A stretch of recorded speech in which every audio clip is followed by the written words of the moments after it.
everyone, it's Hicks here from TGN and TsM, and welcome to the second episode of TsM Talk. Today we're going to be talking about the TsM Community Steam Summer Sales and anticipated games that we're looking forward to either at the end of this year or the next coming years. Today I'll be joined with Nikki and Zaq, who are longtime members of the TsM Community. Hi. Hello. So before we get started on our topics, how about you guys introduce yourselves? I'm Zach. I'm with TsM. I've been with TsM for 4 or 5 years now, and just grew with the community, and now I recruit other people to join.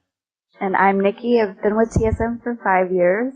I'm pretty much in dormant state, I guess you could say, but I used to help out a lot, and I'll get back in the swing of things soon. Hopefully. Yeah, once our move is all over. We're threatening her. Alright, so let's get started with the show today.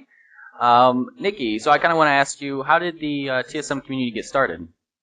Well, from what Chris, the founder of TsM, has told me, he and his friend were playing games together. They were pretty bored, I guess, of just playing with themselves. Haha. And, and so they kind of wanted to make a community where everyone could come together, like after work or after school, and have like a nice, relaxing environment, drama-free, and it be mature. And so they set up a Counter-Strike Source server, Scout's Knives, and that was their very first server, and it's grown tremendously from there. Yeah, and I don't think Chris really thought that TsM was going to get as big as it has. Definitely not. I feel like he just thought, oh, it'd just be me and a couple friends, and it's grown to so many members and a lot of different servers and different games and website and all this. So I think it really grew out of his hands at some point. We've seen a lot of people come and go too, but for the most part, we still stay in contact with each other. Well, I mean, it seems like a lot of the people that were, even when I joined, it seemed like a lot of the people were kind of going off in their own direction because they're just growing up, getting out of college, getting married, and so they didn't have time for gaming. So it was just, it's kind of interesting to see how many people we've seen come and gone. I mean, like Kyle, who isn't around as much, but we still, talk to him on, a lot of... Yeah, pops in every now and then. Yeah, he still comes around, just not as much, And I think it's interesting that you say that because we always think that people are going to grow away and, they'll stop gaming or whatever, but we've got people that have stuck around the entire time, and I think that most of the core members, the people that play every day and talk with everybody, aren't really going to grow apart as fast as we think. Oh, for sure. Our friendships, they're really strong for a gaming community compared to most other clans, Yeah. Well, I mean, if you look at really large communities like Hell Gamers, who is a huge multi-game community, if you look at their size, it's huge. It's in the 500s and plus, but when you talk to people and you ask about certain members, they don't know anything about them. It just seems like communities like that just grow with the people, and they don't get to actually know them and become family knit. Like, I feel that TsM is, I feel like we're really family knit. A lot of people have actually visited each other in real life, and so I thought that's really, really cool about TsM. Yeah, and the thing with huge communities like Hell's Gamers and those guys they accept a lot of members, right off the bat. They don't really get to know each other and stuff, but we really hold tight to who we let in and who we don't let in, because we want to really know everybody. We want to make sure that everybody meshes and that we get a nice group instead of just everybody that doesn't know everybody else. Right, but we've also had our share of black sheep, as oh, yeah. Chris likes to call it. Oh, yeah. Well, you get the guys that apply that look promising and they're cool guys. And then they go nuts. Yeah. Something deep within. Yes. And we do recruit women, so this isn't just a male gaming community. We do have actually quite a few, three right now. We've had quite a few, but they've come and gone. We try to keep the community drama-free, and so it's always a nice place for someone to come to if they're having issues and things like that. We're all real mature, so we don't really have problems usually with girls that join. But there are, extreme cases, as with males. So. Yeah. Right. Thanks for adding that in. It's not just the female. No, it's not just, yeah. So like you said, we started off with the Scout's Knife server. and that was just our one server. And then, do you remember we had custom server next, right? That was our next server. I believe custom. so, I yes. think it was a custom server with different maps and different, the best of maps on Counter-Strike Source. And then we started to see that our 007 maps, the ones that we created and the ones that other people created, were the most played and the ones that people liked the most. So we branched off of that and made a 007 only server, and that's really where we've gotten our most notoriety, I guess is the word. Yeah. And then we created a gun game server, which is currently really popular right now as well, even though the mod isn't as popular. Yeah, it's been like the number one server, hasn't it, for at least the States, maybe, or it was? United States I think last time I talked to Chris, we were ranked either 1 or 2 for the gun game. Right. And I mean, we get people from all over the world, not just the United States, so I think that's what also helps with our server, is that we have certain plugins and things like that to allow players from, Europe and Denmark and stuff to be able to join our servers and be able to play with their pings without affecting too much, to be honest. I know when I joined, the only server I knew about was 007, because that's the one I played on like all the time.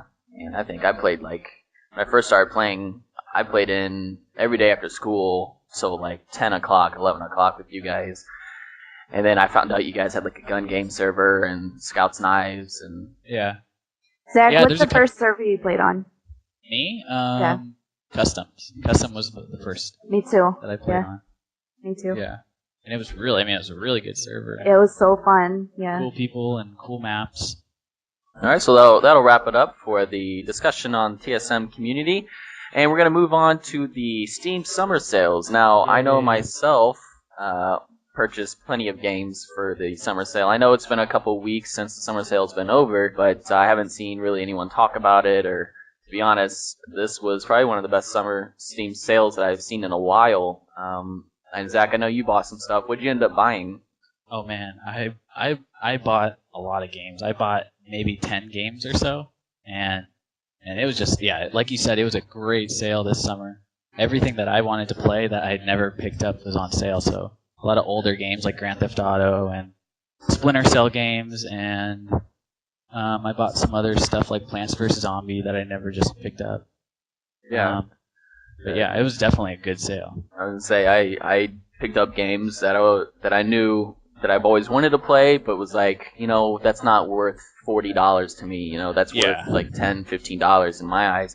And, I picked up all the Tomb Raider games, even the newest one. I picked up, all the Grand Theft Autos from the first one to San Andreas, because I had already had GTA 4 from the winter sale when it was on winter sale. I picked up then. And there were a couple other games that I picked up, but I only ended up spending like $25, and I got like almost 10 to 15 games, and it was incredible. Yeah, you get all these great games that maybe you played before, but now you get to relive. I will say the only game I was super disappointed about was Tomb Raider Legend. I just got finished playing Underworld just last night and finished it, and I couldn't even beat Legends, which was the prequel to Underworld, because it was just so badly ported over to us. Like I was telling you earlier in a discussion we had, the animations and the cutscenes were just so awful, and textures were off, and I just couldn't play it. Yeah, sometimes you get that with ports to the PC. Like I know a couple of the Splinter Cell games don't work properly. Steam overlay won't work, so it just depends really how much effort they put into porting them. Yeah, I mean, definitely out of all the games that I bought, I would recommend the Tomb Raider Legends, or Underworld, sorry, because it's like a huge upgrade from Legends to Underworld. So big, like animation wise, character model wise, story wise, and like your movement and everything was spectacular. I mean, I can't wait for the new one that they showed at E3 this year. It looks like a whole restart of the whole series itself. I believe they're using, if I'm not mistaken, I think they created their own engine for the newest revamp. Did they? Huh. Yeah, and the little demo they showed you was excellent. Like particle effects, for the very first cutscene, she falls on top of some sharp object and it stabs her, and it shows her bleeding and everything. And throughout, while you're walking, you can see the blood like slowly move across her shirt and everything. I was like, that's really, really cool. Yeah, I think the Steam sales are great, and I think they know that by doing those sales every 6 months or so in Christmas and summer, they know that people are gonna cut down on. I think it cuts down on piracy, to be honest, because those sales are just too good to pass up, and you get everything that you want in them. You don't have to work around the piracy. And well, yeah, I mean, like what we got an old game. What I saw you playing at the Battlefront 2 for like $3, $2.99 or $1.99. Yeah, it was like $2. Yeah. I think Steam makes it easy with those deals to want to buy and want to have it legitimately. Yeah, and plus it allows Steam to get more customers and keep bringing up their revenue. And I mean, as we've been talking in the forums, I know this doesn't have to do with Steam sales, but we're talking about the Battlefield 3 release coming soon. But it's not coming to Steam; it's going on to EA's Origin, and how we're all agreeing how it's going to hurt their sales. And I think it truly will, because most PC players who play PC games use Steam. They don't use that, application-driven, like EA. You can only get EA games off of it, and no one wants an application like that. They want to be able to download and get games from all companies. And they want it in one place. Yeah, they don't want to have 20 different... I think in Battlefield's case, it may not hurt the sales that much, because it's such a wanted and anticipated game, and the fact that you could just add it to Steam after you download it without, you just can't buy it off of Steam. You can add it afterwards, but you can't just buy it on them. Yeah, true. So I think they'll be fine, but I mean, there's definitely people that are kind of confused over that decision. I think the only downside about it is with Steam, when you log in your account, you're able to see all the games that you have purchased, and you're able to download it from the library. But if you go into Battlefield, and if you buy Battlefield from EA's site, you have to go back into EA and download it from them. You're not able to download it from Steam. Yeah, that's true. It's not on your Steam cloud or your Steam profile list anymore, yeah. Which is another reason why I love Steam, just because, I reformat my computer at least once to twice a year, and not having to know CD keys and stuff because Steam has it saved on your profile is nice. So I just go in, double click, and it starts installing right away, and it's nice. Yeah, with that new Steam Cloud that they're doing, where it saves your game saves no matter what computer you're on, that's amazing. I love that, because I play on my laptop sometimes, and I want the game saves to be the same. Wasn't there an older method, like you could just take the game save file from your C drive and plop it back in? Yeah, that's a lot harder. It takes a lot longer, than just not having to do anything. So it's real nice. Alright, so since we've been talking about the Steam Summer Sales, let's just kind of go into the anticipated games, I guess, of this year, and I guess what we're hoping to see next year, either at E3 or just games in general. I guess, Zach, you want to start with the Capcom you're talking about? Well, what I was saying was we were talking about how Mega Man Legends 3, which was announced last year or so, was supposed to be coming out for the 3DS, and Capcom was really, excited for it, and they kept saying that they were going to do it, and they just canceled it a week or two ago. And what's funny is they tweeted saying that it was the fans' fault for canceling it. They said that there wasn't enough fan support, so everyone's been up in arms about that. And to kind of brace that impact, that's when they announced Ultimate Marvel vs. Capcom 3. So they made that announcement like immediately when people started having that outlash of that cancellation. Was it a game or downloadable content or something for a game, and then they just made it into a $40 game? I don't remember. I don't know if it was originally going to be DLC, but I know it's a game now, and it's kind of just different skins, different characters from what I've seen. Yeah, I saw something like there were supposed to be 3 new characters coming for DLC for one of the fighting games, and then it got completely taken out, and then this new game came out that was $40 that had those 3 characters plus some more of these. Yeah, that might be what this is. There's a bunch of new characters, and I don't know. I don't follow too many fighting games, but I know that when Capcom canceled Mega Man Legends 3, they announced a new game. So it's like, we're not making this game, we're making this game instead. Oh. Capcom's kind of whoops right now. Well, I know I'm definitely looking forward to the Diablo 3 game. It's basically, if you guys don't know what Diablo is, it's a game kind of like WoW, but it's more towards it's a dungeon grinder just like WoW, but instead of having like hundreds of people in a city, it's more or less you have 4 or 5 people that you can group up with, and you guys completely go around the Diablo world and you do runs and stuff like that. And to be honest, it was one of the first MMOs that I played, and I ended up spending real money on and got really into it.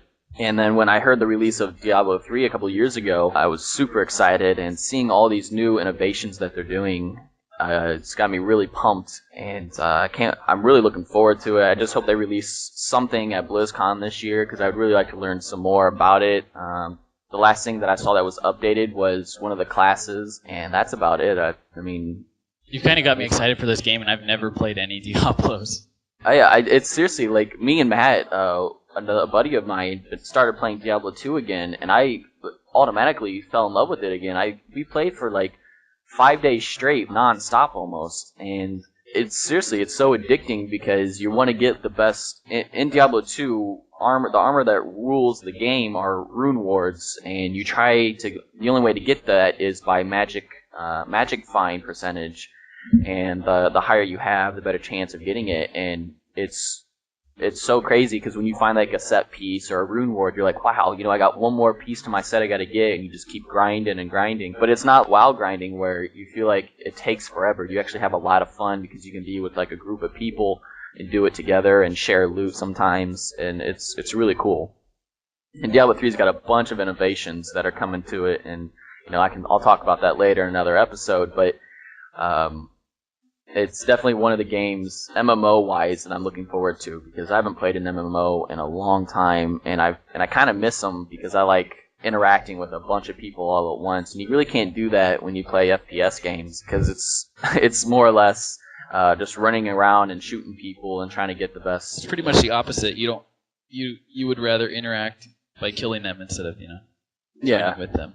I mean, like I know we talk and stuff in Counter-Strike, but it's not like we can interact and do 5 different things at once while we're playing the game. And Diablo does that, and so does WoW, which is why a lot of people like those type of games. Another game I'm really looking forward to is Battlefield 3. I've been a huge Battlefield fan since Battlefield 2, really. That's the first Battlefield game I got into. Actually, no, it was wrong. I got into Battlefield Vietnam, which was the first game that I played that had vehicles and planes you could fly. So Battlefield 3 is using the new Frostbite 2 engine. It's bringing aspects from Battlefield Bad Company 2 that were positive, bringing back crouch finally and prone, or bringing back prone, which is nice because there was no prone in Battlefield Bad Company 2, and it really limited a lot of players to do, stay out of cover from fire and things like that. And so I'm glad they're bringing that back, and I'm just super pumped for this year, that's for sure. What are you looking forward to? I cannot wait for Guild Wars 2. I have played Guild Wars from the original all the way through the expansions. People who have played Guild Wars are anticipating Guild Wars 2. It's been taking years for them to develop. They haven't set a set date for it because they want to not disappoint their fan base. But keeping up with Guild Wars, there's been a lot of new developments in it that is going to be seen in Guild Wars 2 that hasn't been in Guild Wars. Like, they just updated and announced that there's going to be dungeons. We're going to be able to explore the water, which in the previous Guild Wars, we haven't even been able to touch it. The storyline, depending on what different choices you make, will spin off into different sections of the storyline. So if you take one path, it will lead you in one direction, and then if you take another path with a different character, I guess you can see a whole different side of the story. But so far, there's going to be new professions, new skills, and I'm really excited for it. I think when we first joined the clan, you were playing that game. Oh yeah. It's just crazy how long that game has lasted. Yes. And now the second one's coming out. I cannot wait. Well, I mean, I looked at some updates as well. It looks like they're bringing in a couple new professions like engineer and thief. I know they're keeping the warrior and elementalist, which is kind of really nice because I know you really like the elementalist when I played with you. Right. So it seems like they're trying to do balance between some of the issues that there were in the first one by adding newer professions, which is good to see. And I know during, I believe it was an E3 video that they showed. I'm not sure if it was E3. I know it was a trailer that I saw of players being able to interact like you can in WoW. Like, let's say you and a buddy are together, partied up, and you're going through the land, and you see someone having trouble fight a boss. You and your friend can jump in and help that person, defeat the boss with them. That person will get that quest or whatever they're doing, and you can continue to go along your way, and it doesn't affect their game. It doesn't affect if they get the quest or not. Right. Previously, when you were in an explorable area, you were only able to see you and the people in your party. But now in Guild Wars 2, when you're in an explorable area, you'll be able to also see the other players that are there as well.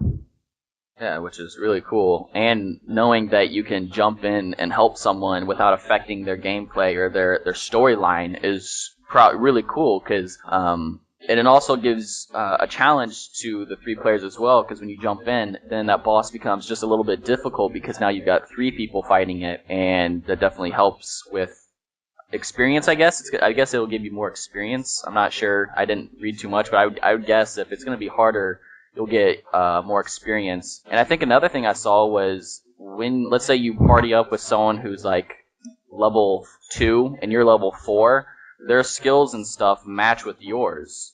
And so that's really cool as well. There was another game I was really looking forward to. What about Dead Island? That's coming out this year. No, I don't know if I'm excited for Dead Island. I mean, really? I like from that trailer. I do love zombie games. Don't get me wrong. That trailer was crazy.